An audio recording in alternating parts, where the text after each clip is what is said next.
sur la conférence Bénéfices du management de l'énergie dans le tertiaire, économie carbone, réglementation. Hein, ça va être le sujet qu'on va aborder. Une conférence co-organisée avec Tata Noumia. Merci à vous pour cette co-organisation. Alors, pour rentrer dans cette conférence, là, je vous avais donné un petit chiffre clé. Je vous laisse réfléchir le temps de vous présenter. Vous allez réfléchir, chers conférenciers, chers publics, pour me dire ce que ça peut représenter. Là, on va, pour vous présenter rapidement, autour de la table, donc Matas Patin, vous êtes Local Environment Office chez Allianz. Là, j'ai pris le titre international. Vous aborderez les stratégies d'optimisation énergétique dans le secteur de l'assurance et on a une grande chance de vous avoir avec nous. Vous ferez un retour d'expérience de la manière dont vous mettez ça en place. Également avec nous, Gilles Bourélec. Vous êtes chef de département ressources et RSE à la direction immobilière groupe EDF. Vous nous parlerez effectivement de la manière dont vous développez ces plateformes et la gestion de l'énergie au niveau de vos patrimoines et pas que, parce que vous allez un peu plus loin c'est ce qu'on verra ensemble. Merci à vous d'être là, Gilles. Abir Jalouni, pardon. Bonjour Abir. Vous êtes référente maîtrise de l'énergie à la direction immobilière groupe EDF et vous présenterez la solution. En tout cas, on verra. Il y a un ordinateur qui est branché. Comment vous utilisez la solution sur votre plateforme EDF, puisque si j'ai bien cru comprendre, vous avez intégré Data Noumia dans votre environnement, votre écosystème EDF. Donc, ça sera intéressant aussi. Michel Guichard, vous êtes directeur service et opérations chez Data Noumia et vous nous présenterez la manière dont on récupère les données, dont on vous présente ces données et vous ferez une présentation également de la plateforme. Merci à vous d'être là, Michel. Et puis enfin, Christophe Vitry. Bonjour Christophe.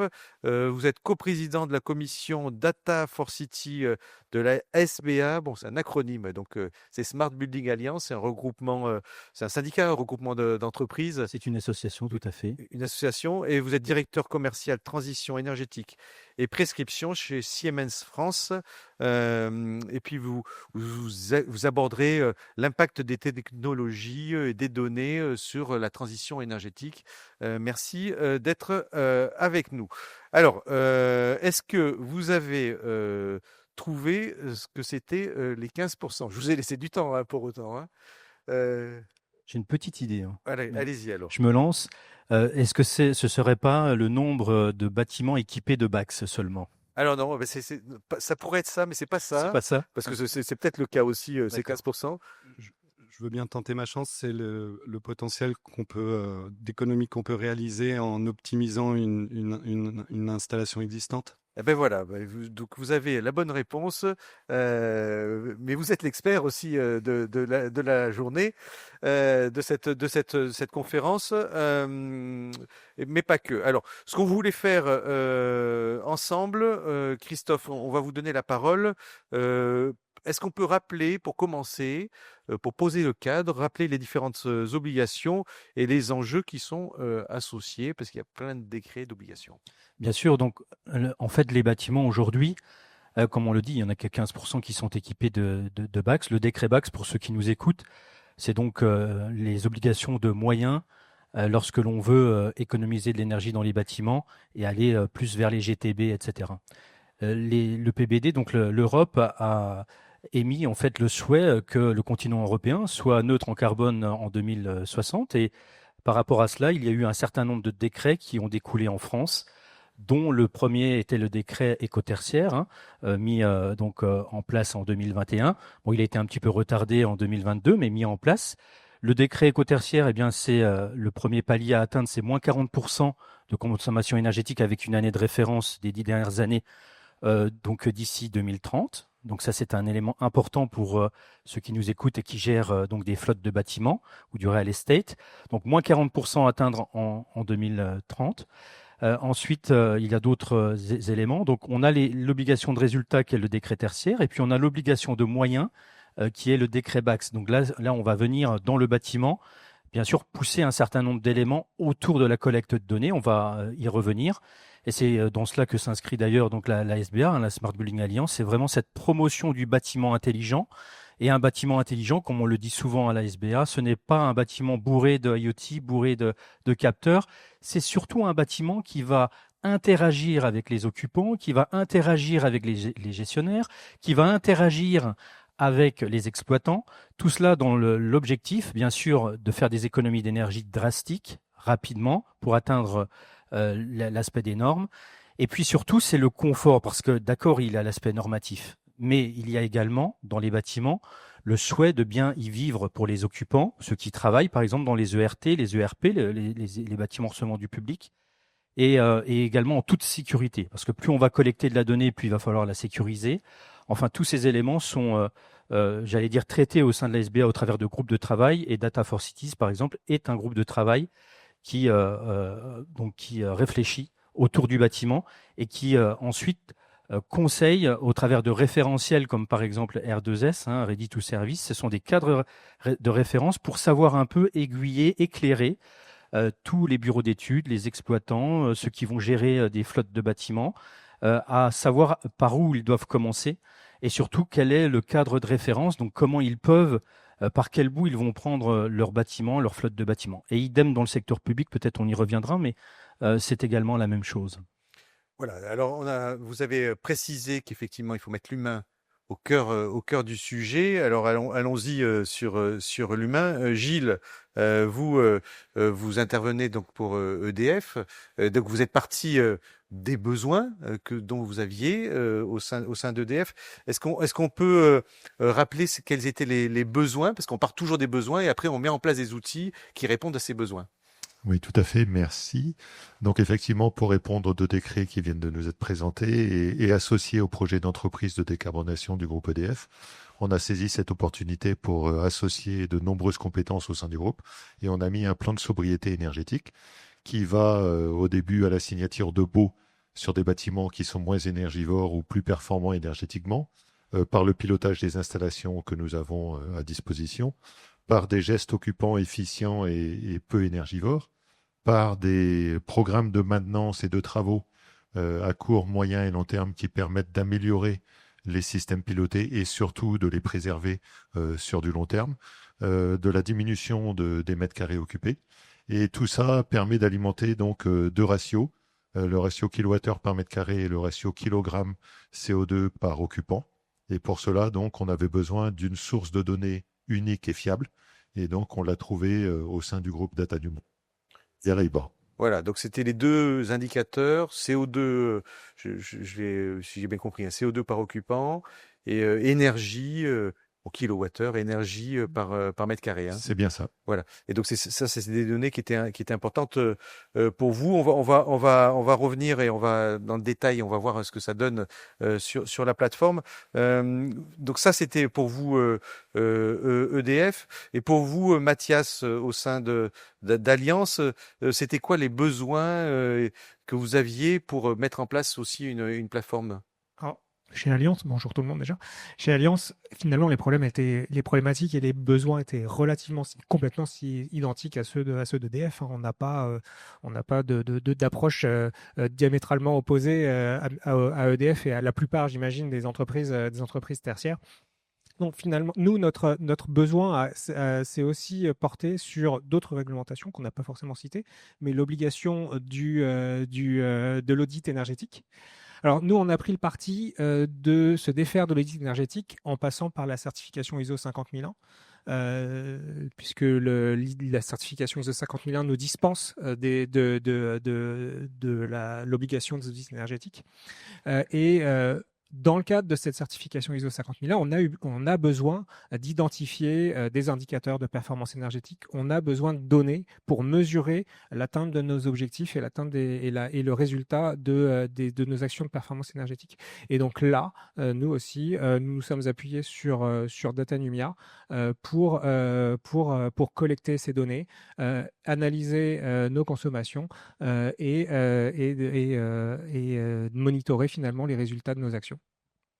Oui, et je crois aussi, ça vous permet aussi de planifier des plans d'action que vous prévoyez? Oui, effectivement, Datanumia, on s'en sert de bout en bout.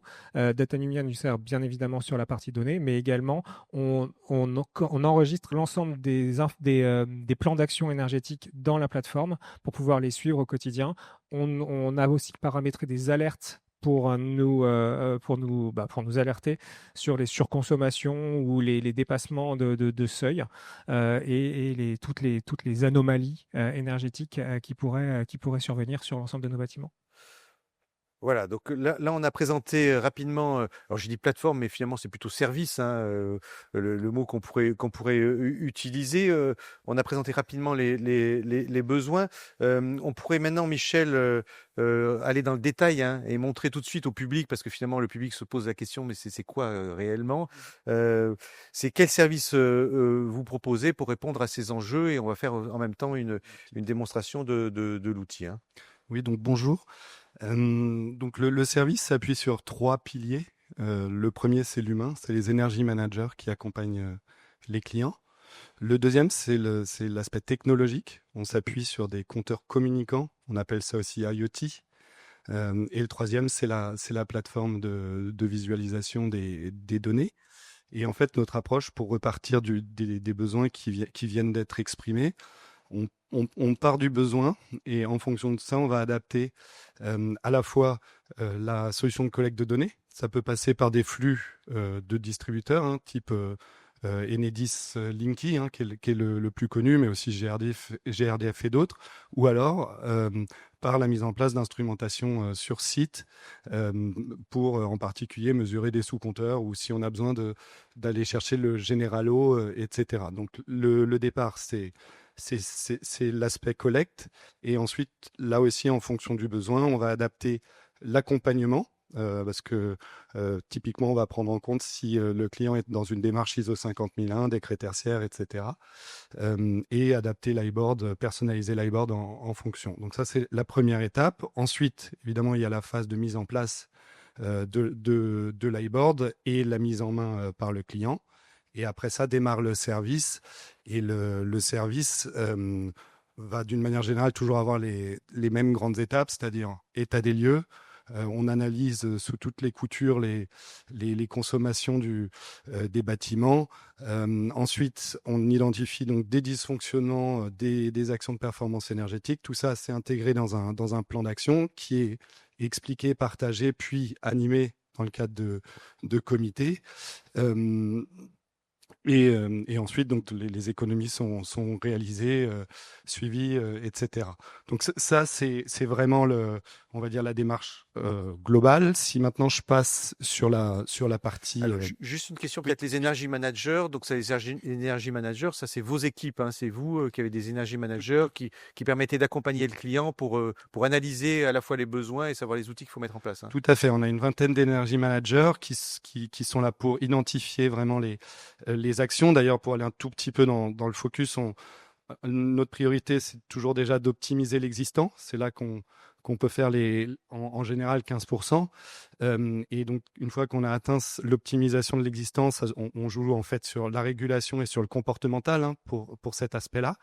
Ensuite, on va proposer aussi de la rénovation, donc du changement de matériel, de l'isolation, etc. Et ça, en général, on peut faire des gains plus importants de type 25%. Donc, nos plans d'action ont toujours les deux aspects. Et sur la partie travaux, on va s'appuyer sur l'ensemble des filiales du groupe, par exemple sur Dalkia.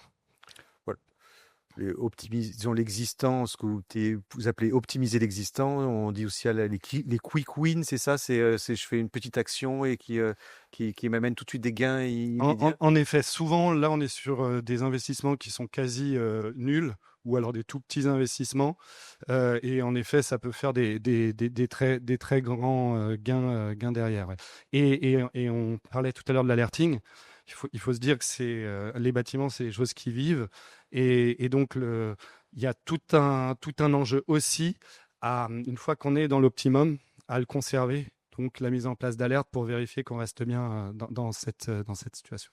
Est-ce qu'on peut donner, si on donne deux chiffres, hein, deux, trois chiffres, en termes de gains énergétiques. Donc, ce que vous dites, c'est quand on optimise l'existence, c'est 15%. Hein. Là, c'est en 15%. moyenne, alors bien sûr. Oui, On ne regarde pas l'épaisseur du trait, hein, parce que ça doit dépendre des bâtiments, des contraintes qu'il peut y avoir. Quand on fait des travaux sur les installations, on va gagner combien? Alors, ça va être supérieur, hein, ça peut être par exemple 25%. Ensuite, c'est très dépendant. Je ne peux pas donner un chiffre là tel que c'est dépendant des travaux qu'on va faire et aussi des objectifs qu'on a en fait.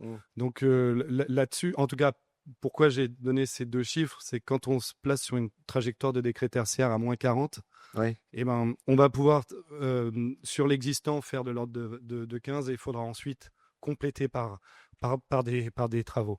Ensuite, ça dépend vraiment des travaux, des investissements qu'on est prêt à réaliser. Ça dépend aussi du rythme de rénovation du bâtiment, parce qu'en général, on se phase sur, sur un plan de rénovation.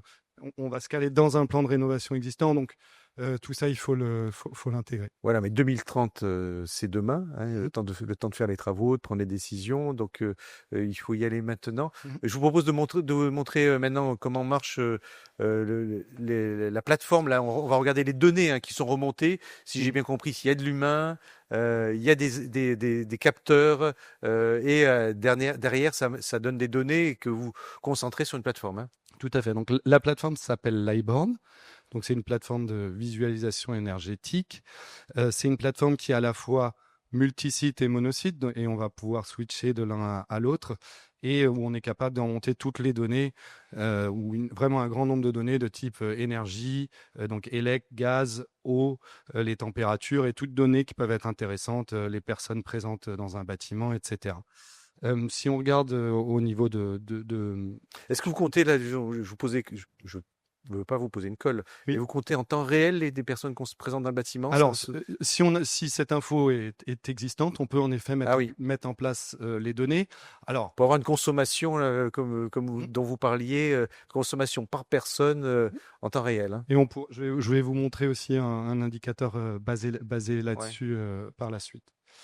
Donc on démarre par une page d'accueil, hein, qui donne sur un portefeuille de sites les grandes, donc un portefeuille de 8 sites là du compte démo, les grandes consommations sur l'année, là en l'occurrence 2024, avec un premier classement top flop. Donc par exemple les flops, c'est intéressant pour aller tout de suite regarder pourquoi. Alors top flop, parce que pour vous ça parle, mais top ça veut dire c'est le meilleur, et flop c'est le moins bon, c'est ça? Exactement.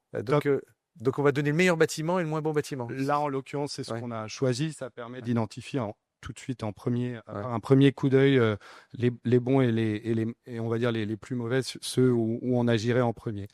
Ça, c'est vraiment une vision synthétique, c'est la page d'accueil. Ensuite, ce qui est intéressant quand on est dans cette démarche de compréhension d'état des lieux, c'est d'aller un peu creuser la donnée. Donc, on a un univers de visualisation. Je suis toujours en multisite pour l'instant. On a une vue courbe, une vue tableau. Et tout à l'heure, on parlait de l'indicateur kilowattheure par mètre carré, hein, qui est un bon premier indicateur pour comparer des bâtiments entre eux. Et donc, typiquement, on peut déjà, dans cette vue-là, le produire et donc regarder en comparaison. Si je reviens dans la vue courbe et que je m'intéresse maintenant à un bâtiment, donc je passe de la vue multisite à une vue monosite. On a ensuite toutes les fonctions classiques de visualisation. Hein. On peut regarder les courbes avec les sous-compteurs. Alors là, vous allez vite parce que vous connaissez aussi, il y a plusieurs courbes. Hein. Il y a une courbe rouge. Et ben, on a la courbe générale qui est rouge et ensuite différents locataires en dessous. Ah oui. C'est les différents en bleu. Très bien. Voilà. Sur une année, là, c'est vraiment la courbe de consommation générale plus la courbe de 3 locataires, donc dont la somme de l'ensemble des locataires font évidemment le général, qui compose le général. Et donc, on a ensuite d'autres fonctionnalités sur cette plateforme. On a une fonctionnalité d'export, donc on peut exporter les données dans divers formats. C'est par exemple utile justement quand on a du reporting à faire et typiquement dans le cas de la DIG, quand ensuite on a d'autres outils pour pour animer le projet en interne, pour l'intégrer dans un reporting financier, etc. On a une fonctionnalité assez récente qui est où on peut aussi sauvegarder une visualisation. Si je vois un point que je souhaite réétudier, etc., je peux le sauvegarder et je peux aussi le partager à des collègues. Donc là, typiquement, j'ai un certain nombre de visualisations qui sont sauvegardées et j'ai des possibilités de comparer à des périodes de référence, etc., etc. Si ensuite je reviens sur les indicateurs de performance énergétique qui sont très importants, à la fois Allianz et EDF en ont parlé pour les démarches de type ISO 50001 par exemple. Et donc j'ai la possibilité de suivre un indicateur de performance. Ici, c'est les kilowattheures par personne présentes dans le bâtiment et d'aller regarder pourquoi sur certaines courbes, je vais avoir des valeurs plus élevées, etc. Donc ça, c'est une autre manière de regarder la donnée. Et on a enfin aussi une vision synthétique qui nous est donnée par un rapport qui se produit automatiquement. Là, on le voit, hein, il se fait en temps réel. Et donc, c'est un rapport qui est disponible pour les différents fluides sur une année entière et qui permet ensuite d'avoir différents éléments de consommation sur notre site déjà mis en forme. Donc, ce rapport, il permet à la fois l'analyse, mais il peut aussi être ensuite poussé à d'autres personnes de l'entreprise, etc. Donc, on a vraiment les variations de consommation, la courbe en fonction de la température extérieure et par exemple une analyse que je trouve toujours intéressante, c'est ce qu'on appelle alors les journées types, mais en gros c'est les moyennes par jour de semaine et ça permet de voir par exemple si le week-end, donc c'est nos deux courbes ici, hein, si c'est bien régulé ou pas sur le bâtiment en question, on est bien sur un fonctionnement plat, donc on peut dire que sur le samedi et le dimanche on a une bonne régulation. Tout a été coupé. Là, oui, en l'occurrence. On le verrait si ce n'était pas le cas. Ensuite, des fois, il peut arriver sur certains bâtiments que le samedi, on ait un fonctionnement normal parce que le bâtiment est ouvert. Là, je donne l'exemple d'un bâtiment qui serait fermé le week-end. Donc, ces trois vues, et il y en a évidemment d'autres, permettent de faire un état des lieux. Et une fois qu'on a fait l'état des lieux, qu'on a identifié les dysfonctionnements et les actions de performance énergétique, on passe à l'étape d'après qui est de compléter un plan d'action. Et donc, le plan d'action a cette tête-là, c'est que c'est à la fois une vision synthétique, hein, où on voit, suivant les étapes, où on en est, hein, que ce soit en euros ou en nombre d'actions. Et ce qui est important, c'est évidemment au départ d'identifier les dysfonctionnements, les actions à réaliser, mais encore plus important ensuite de transformer. Et donc là, par exemple, on voit donc ce qu'on appelle le taux de transformation. On voit qu'en euros, on est à peu près à 20% de l'identifier. Et ensuite, on a une vue évidemment détaillée. On peut cliquer sur chaque action pour aller regarder plus en détail. Et ça, c'est quoi, par exemple, cette action-là, juste pour...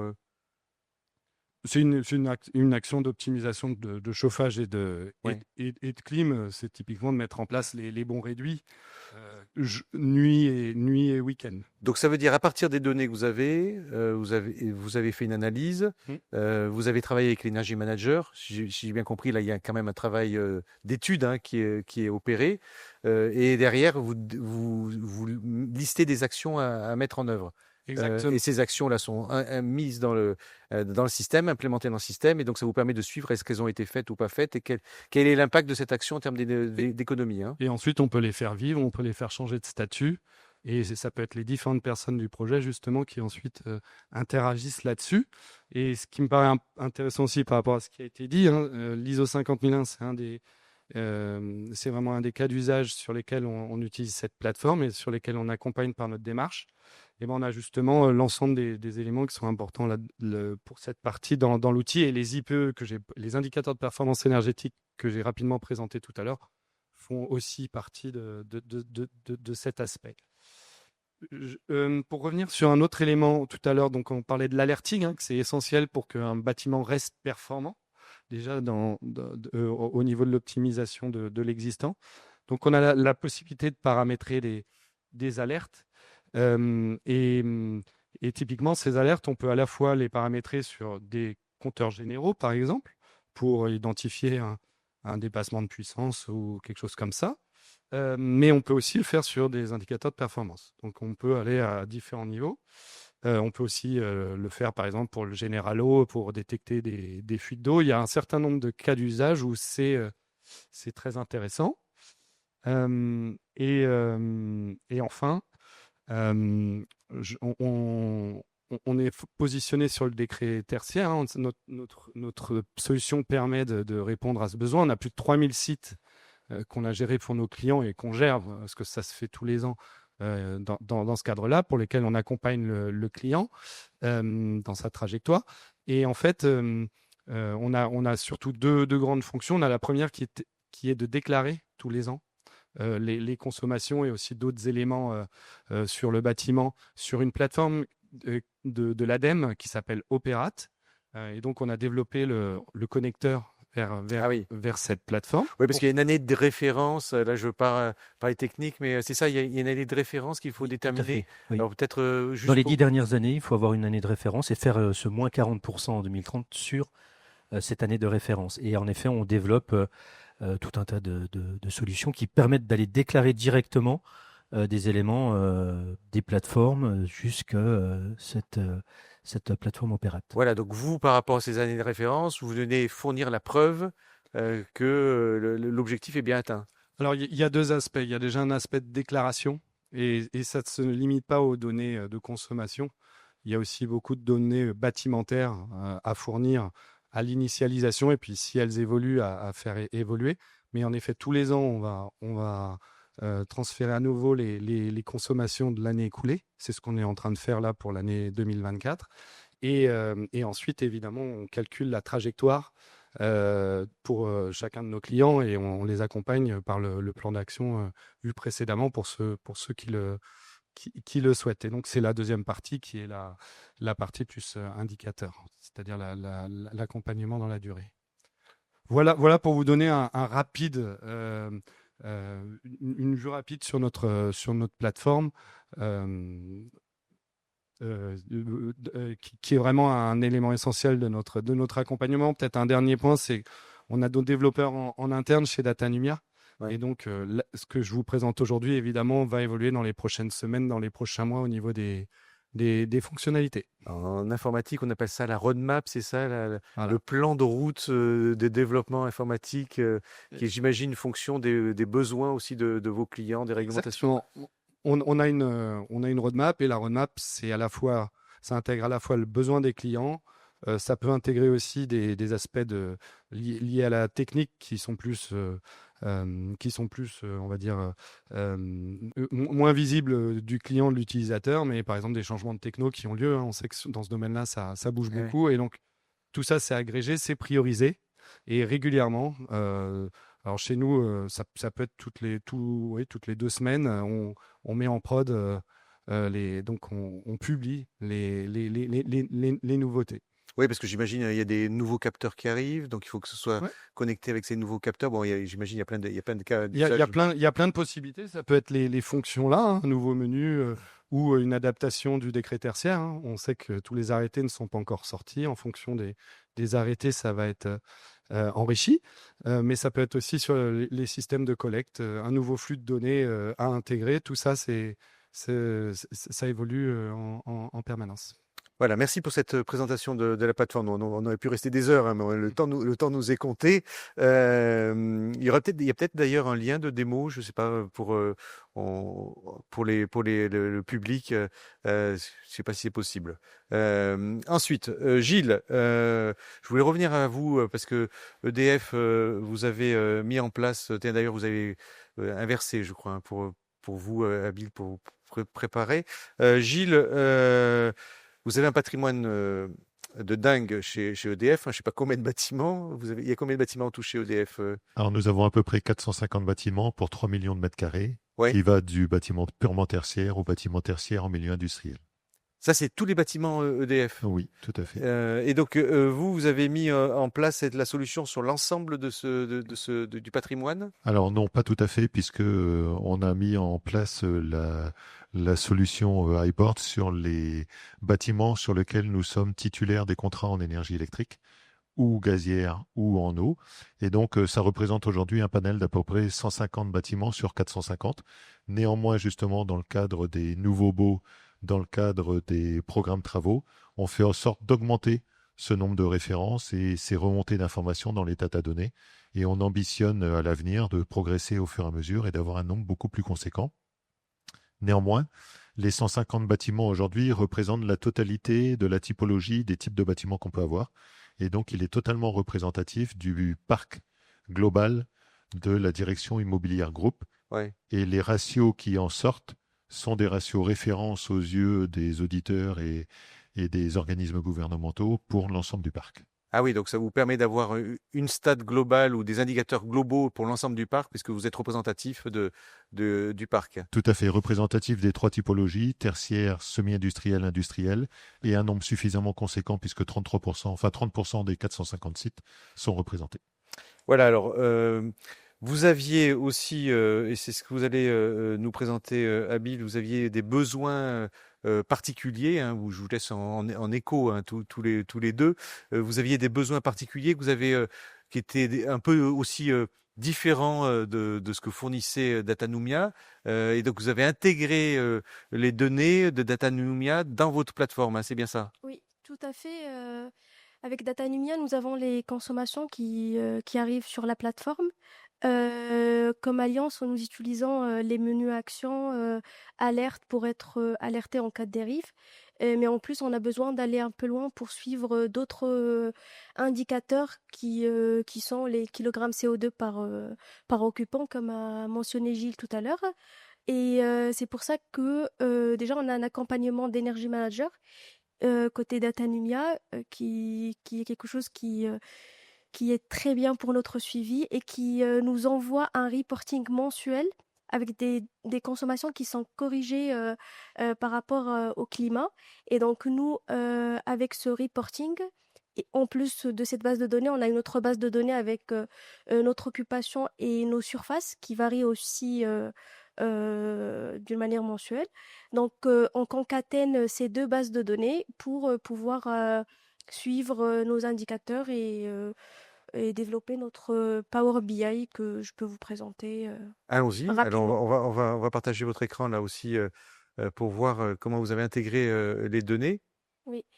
Donc, comme je disais, ces deux bases de données permettent d'avoir ce Power BI et ça nous permet aussi d'avoir plusieurs filtres. Donc, on peut filtrer par période, par entité, direction et région. Donc, ça permet en fait d'un peu élargir le suivi et de permettre à plusieurs parties prenantes d'avoir le suivi. Je vais vous présenter la partie Focus 2025, comme ça vous allez voir à peu près tout ce qui est présent dans ce rapport. Et après, tous les autres menus, en fait, c'est plus pour aller dans le détail. Et tout ça, ça provient vraiment des données récoltées de chez Datanumia. Donc là, comme vous voyez, on a les sites Datanumia, on a à peu près 155 sites présents dans la plateforme. Et ces sites-là, il n'y a que 101 qui sont pertinents. Ce sont les sites pour lesquels on arrive à récupérer la totalité des données, l'intégralité des consommations énergétiques. Parce que c'est quand même pas facile d'avoir l'intégralité. Et il y a des données où on doit attendre les bailleurs, d'autres compteurs qui sont non télérelevables. Et ce qui est bien dans la plateforme Datanumia, c'est que nos référents régionaux, ils ont accès à la plateforme pour intégrer manuellement les consommations qui manquent. Donc, ça fait que l'outil Datanumia, en fait, c'est une base qui est unique qui nous permet d'intégrer que ça soit les données qui arrivent automatiquement ou les données que on récupère manuellement en cas C'est de collaboratif, hein. Vous voulez dire, vous tout à fait. pouvez à la main saisir des données quand bon là c'est la facture qui fait foi ou vous recevez un Exactement. document et donc vous intégrez ça à la main parce que vous n'avez pas d'autre moyen de l'intégrer. Hein. Tout à fait. Du coup, ça fait notre outil unique où les données vont arriver. Ouais. Et par la suite, nous, donc, on va suivre les consommations du gaz, de l'élec, de l'eau aussi. Et c'est sur ces énergies-là qu'on met des alertes. Ce qu'on suit le plus aussi, c'est les indicateurs. Donc là, c'est les données Datanumia qui arrivent, en plus de notre base de données occupation et surface. Et là, on arrive à suivre nos ratios. Donc, celui-là, c'est le kilogramme CO2 par occupant. Donc là, on est sur l'année 2025. Ça permet d'avoir un suivi sur 2025. On peut avoir notre empreinte carbone et nos ratios pour tout notre périmètre. Je vais vous montrer juste à peu près à quoi ressemble le menu indicateur. Donc là, ce sont les kilowattheures par mètre carré avec un objectif qu'on veut atteindre en 2030 de 115 kilowattheures par mètre carré et qui nous permet de répondre largement au décret tertiaire. Et après, ici, en fait, on peut suivre sur notre périmètre les différents ratios. Donc ça c'est 115, ça c'est votre objectif, tout Oui. bâtiment confondu, c'est ça? C'est quand c'est la moyenne qu'il faudrait atteindre? Alors effectivement, quand on a pris notre année de référence, on était à 152 kWh par mètre carré en 2018. Si on fait le calcul, on devait arriver à 123 kWh par mètre carré et Ouais. nous sommes un petit peu plus ambitieux et on a décidé d'aller jusqu'à 115 kWh par mètre carré à l'horizon de 2030 pour respecter le décret tertiaire. Voilà, et donc là vous pouvez piloter par année l'endroit où vous vous trouvez, hein, c'est ça? C'est exactement ça, tout à fait. Tout à fait. En fait, on arrive à suivre pour pouvoir en fait voir si on est sur la bonne voie. Et aussi, en fait, on a d'autres menus qui nous permettent de classer les sites pour pouvoir agir sur des sites où on peut faire des choses. Et après, ça vient pour compléter la plateforme qu'on a chez Datanimia parce que vraiment, les données, ça provient de chez eux. Et avec le suivi de l'Energy Manager, la partie menu action, ça permet vraiment de centraliser l'information et d'avoir un suivi complet. Vous êtes sur la trajectoire là? Je suis curieux là aujourd'hui. Vous êtes à combien là aujourd'hui? Vous avez le chiffre? Alors nous sommes à 131 kWh par mètre carré ambitionné à la fin de l'année.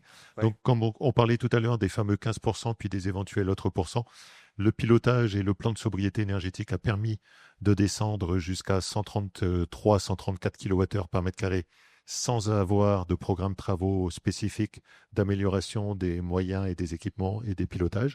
Et aujourd'hui, sur les 3 prochaines années, on va stagner à ce niveau-là puisque nous ne sommes pas propriétaires de la majorité des sites et qu'on doit travailler avec les bailleurs pour améliorer les moyens de pilotage, pour améliorer l'isolation éventuelle et faire les travaux conséquents. Et ensuite, à partir de 2027, on redescend drastiquement pour arriver à 115 kWh par mètre carré à l'horizon 2030. Ah voilà, donc après vous avez effectivement un travail de discussion avec les bailleurs pour pouvoir engager les travaux et arriver à l'objectif en 2030. Hein. Tout à fait. Est-ce que vous voulez nous montrer autre chose sur la plateforme? Vous avez fait à peu près le tour? C'est tout. Donc, c'est juste pour finir, en fait, sans une donnée fiable de la part de Datanimia, ce travail ne pourrait pas être en fait aussi fiable. Donc, vraiment, on se base sur ces données et on voit les fruits de cette plateforme qu'on a à notre disposition. Si on mesure pas, on peut pas agir, ça c'est sûr. Et donc là, c'est ce que vous faites. Là, vous mesurez, vous voyez par bâtiment là où vous pouvez agir. Merci à vous pour cette présentation. Alors, on va continuer avec vous, Mathias. Je voulais vous poser la même question. C'est vous aussi Alliance, j'imagine, c'est un patrimoine important. Et avec, j'imagine, les mêmes contraintes. Hein. Des fois, vous êtes propriétaire, des fois, vous n'êtes pas propriétaire. Aujourd'hui, vous l'utilisez sur combien de bâtiments? Alors, on est beaucoup plus petit que DF. Nous, c'est une centaine. Alors, c'est une centaine de bâtiments. Alliance France, c'est une centaine de bâtiments. Allant de la tour à la défense de plus de 40 000 m² jusqu'à la petite implantation commerciale de 150 m² en province. Ouais. Donc voilà, on est. Vous n'avez pas l'industrie, le côté industriel. On n'a pas le côté industriel. Ouais. Alors ça, c'est pour la partie Alliance France exploitants, Ouais.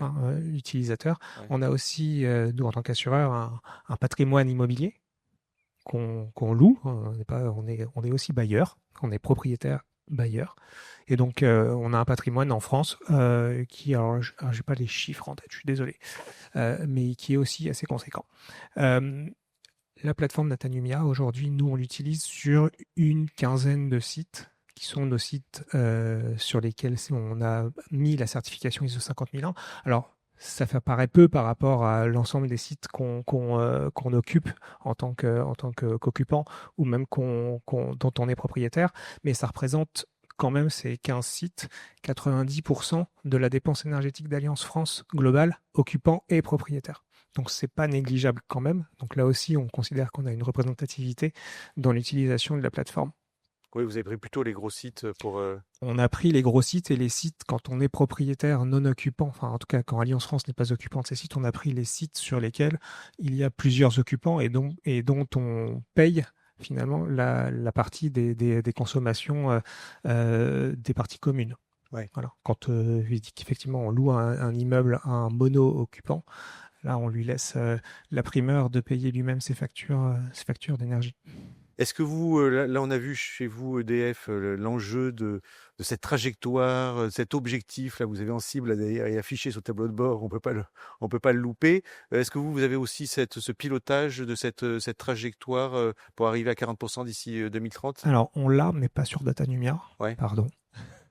Donc, on utilise un autre outil pour la partie décret tertiaire. En revanche, effectivement, on l'a bien sur la partie ISO 50001 et on est en train de travailler de manière très étroite avec l'Energy Manager de Datanumia, enfin les Energy Managers de Datanumia et nos Energy Managers, les Energy Managers de nos mainteneurs pour mettre en place les IP et les suivre de manière très fine parce que voilà, on s'améliore en permanence dans le cadre de la certification ISO 50001 et on avait besoin de suivre de manière beaucoup plus fine les IP qu'on ne le faisait avant et donc on s'appuie très fort.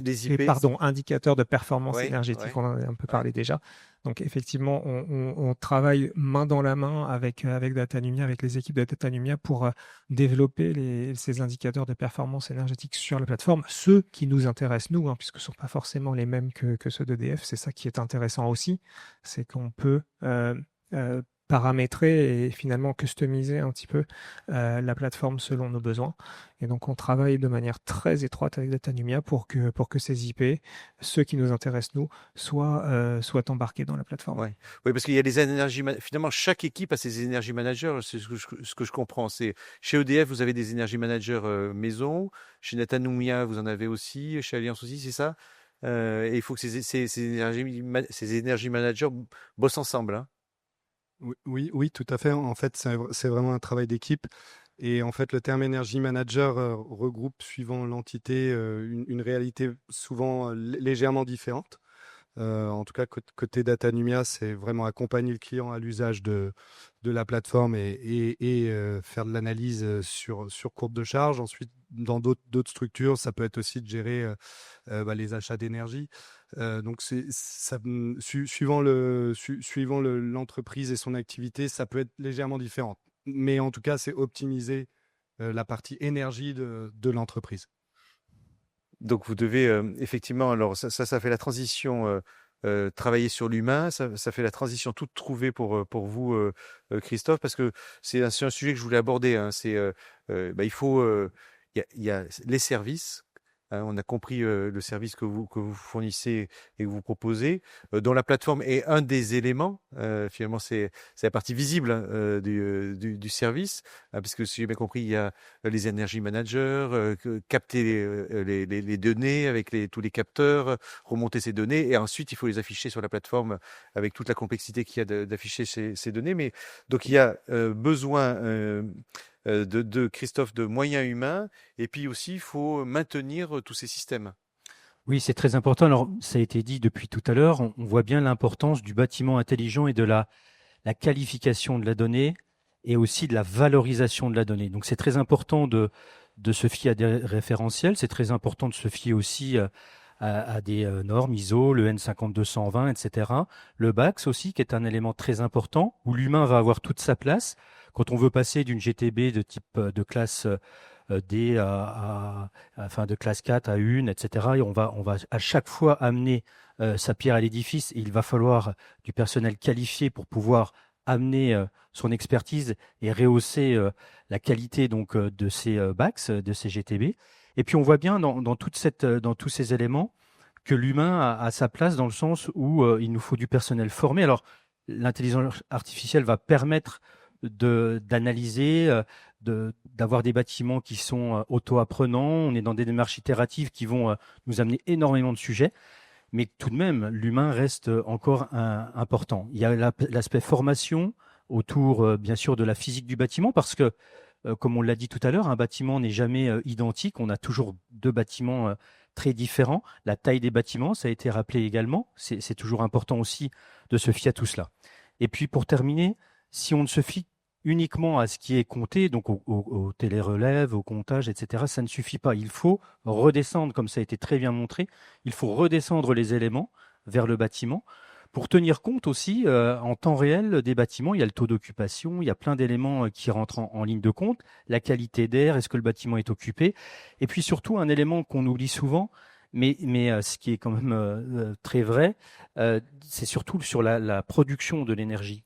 C'est-à-dire que si on a l'avantage d'avoir toutes ces plateformes, d'avoir tous ces éléments, d'être dans un cheminement en fait qu'on peut appeler Building X ou Accelerator pour accélérer tous ces éléments, eh bien on a toute cette donnée que l'on doit vraiment qualifier et dont on doit vraiment tenir compte. Et l'humain a toute sa place dans ces différents éléments. Alors aujourd'hui, c'était une question on n'avait pas prévu, mais je sais que donc c'est des métiers qui sont complexes parce qu'il faut à la fois des gens qui sont techniques, qui maîtrisent le bâtiment, qui maîtrisent les données aujourd'hui. Alors je parle pas d'intelligence artificielle, hein, je veux pas digresser, c'est un sujet d'actualité aussi.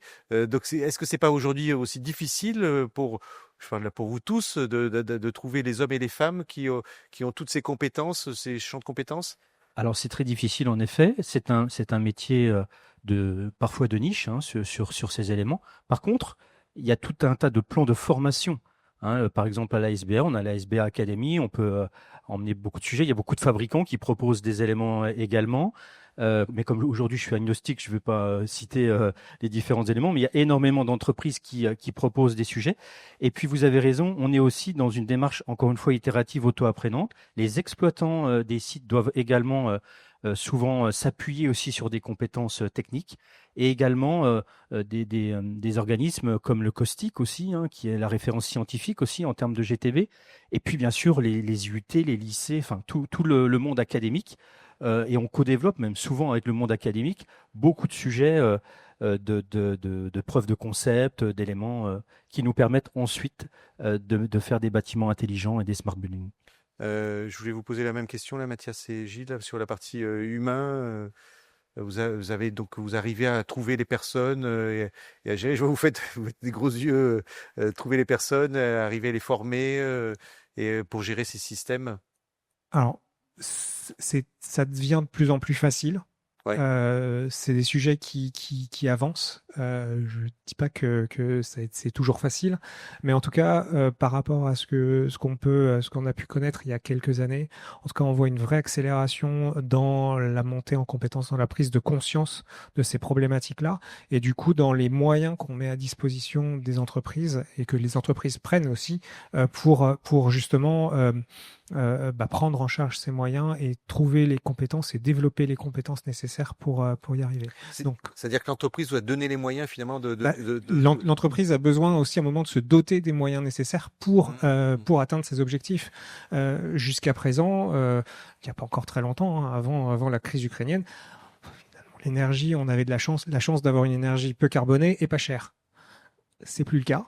On a eu une vraie prise de conscience, je pense, depuis 3-4 ans, que l'énergie est un bien précieux, rare, cher, même si aujourd'hui il est toujours décarboné grâce à EDF, mais il est, en tout cas, on en discute, mais L'énergie pas chère, c'est de moins en moins vrai. C'est plus vrai du tout même. Les prix sont hyper volatiles, donc on ne peut plus s'appuyer que sur une gestion bon père de famille et il faut maintenant un peu plus, aller un poil plus loin. Donc le décret tertiaire nous a bien aidé, ça nous a mis aussi un petit boost à ça.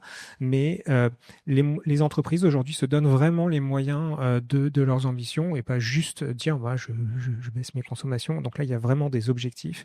Et il y a les moyens qui sont mis en place derrière pour atteindre ces objectifs. Donc les moyens, c'est notamment effectivement les outils.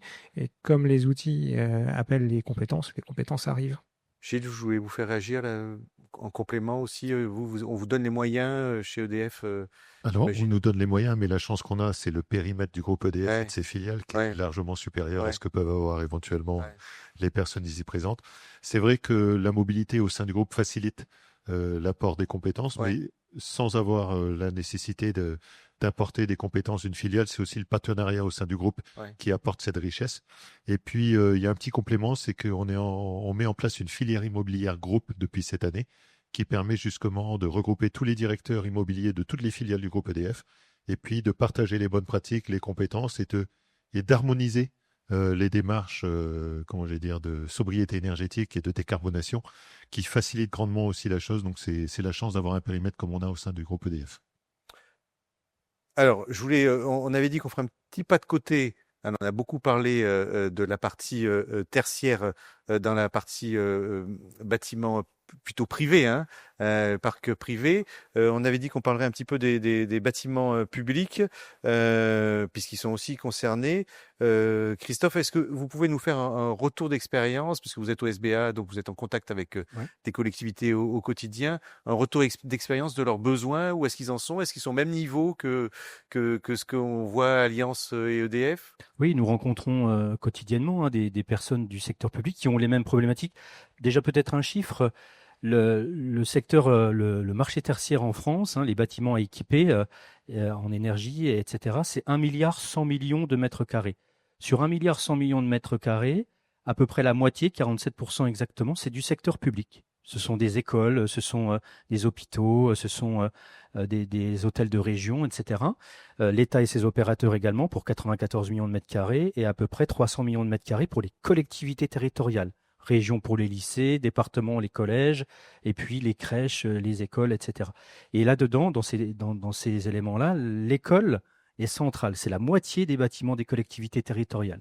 Donc là, c'est vraiment important et on appelle ça les cas d'école à traiter et c'est vraiment important de le dire. Le secteur public, il a également cette volonté et de structurer en fait sa démarche. Et nous les aidons évidemment dans ces différents éléments en conseil sur la technique, les GTB, etc., la couche hardware, la couche software et toutes les couches ensuite des services qui vont arriver. Et surtout la flexibilité, parce qu'on parle aussi de tous ces éléments-là, mais demain, le secteur public comme le secteur privé devra acheter son énergie au plus bas de la journée, peut-être s'effacer dans la journée, charger des batteries, il va y avoir tout l'aspect des IRVE, des infrastructures de recharge pour voitures électriques, enfin, tous ces éléments-là, tenant compte des usagers, donc des personnes qui visitent ces bâtiments publics, il y a vraiment énormément de sujets à faire. Donc la structure, elle est simple en 3 points. Premier point, c'est bien sûr de faire l'audit et donc le constat des bâtiments publics. Ensuite, c'est de pouvoir avoir une stratégie digitale parce que quand on va équiper ces bâtiments, on va se rendre compte évidemment très rapidement qu'il y a des gisements d'économie, donc on va équiper en IoT, etc. Mais il va falloir avoir cette stratégie digitale. La cybersécurité, très important également, donc ça c'est le deuxième point. Et puis enfin, il va y avoir le pilotage de cette data pour pouvoir améliorer considérablement les classes de GTB, et puis ensuite avoir toutes ces relations avec l'extérieur, avec la partie des usagers. Est-ce que vous savez, Xavier, combien de temps une école est occupée sur une année? Un quart de son temps, peut-être. C'est 20%. 20%. Quand on enlève les mercredis, les week-ends, les vacances, etc., c'est seulement 20% du temps. Ça veut dire que parfois, et dans les équipements de bureau c'est pareil, parfois on va chauffer à outrance, on va régénérer l'air ou autre sur 80% du temps pour rien. Donc le taux d'occupation devient un élément fondamental.